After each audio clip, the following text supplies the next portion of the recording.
Nous sommes ici sur le lot T2A de la future ligne 15 Sud du Grand Paris Express. Les travaux ont été confiés au groupement Horizon, dont Bouygues Travaux Publics est le mandataire. Nous intervenons sur 12 sites de construction répartis sur le Val-de-Marne le long du tracé de 6,6 km. Nous réalisons donc 4 gares, 5 ouvrages annexes et 3 ouvrages spéciaux, dont l'un est le puits de lancement de 2 des 3 tunneliers. L'un partira vers l'est en direction de Créteil, l'autre vers l'ouest vers Villejuif. L'une des caractéristiques principales de ce projet est l'utilisation de 3 tunneliers à densité variable.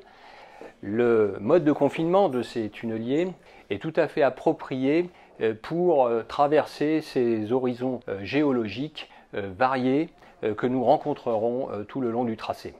Nous avons passé aujourd'hui les 25% d'avancement. Les parois moulées sont désormais terminées sur les gares et sur les ouvrages spéciaux. Le génie civil a démarré sur les premières structures de dalles de couverture de Créteil.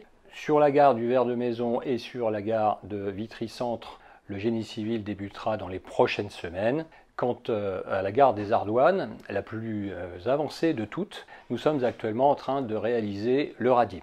Sur la friche à Riguy, nous sommes entrés désormais dans la dernière phase de terrassement du puits de lancement de nos 2 gros tunneliers avant de pouvoir réaliser sous peu le radier. Les premiers éléments de notre tout premier tunnelier sont attendus début 2019 pour un début de creusement avant l'été prochain. Le premier enjeu est lié à la géologie. Imaginez la réalisation de 4 gares et une caverne sous forte charge d'eau. La rencontre possible de vides d'origine naturelle. La présence de sable de Beauchamp. Et enfin, le passage de nos machines sous des ouvrages sensibles nécessitant une maîtrise parfaite des tassements.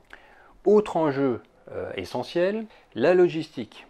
Là encore, imaginez des milliers de mètres cubes de béton, des milliers de tonnes d'armature traversant des zones très urbanisées. L'évacuation également de déblais qui se comptent en milliers de tonnes pour l'essentiel par voie fluviale. Et enfin, la valorisation d'une grande partie de ces déblais. Nous avons également un enjeu majeur technique, la réalisation de la gare du Ver-de-Maison, sans doute la plus complexe ou l'une des plus complexes de la ligne 15 Sud du Grand Paris Express. En effet, cette gare est coincée dans un environnement très contraint, avec au sud la ligne du RER D et au nord un ensemble immobilier protégé aux Bâtiments de France. Enfin, je terminerai par l'enjeu des ressources humaines, le staffing.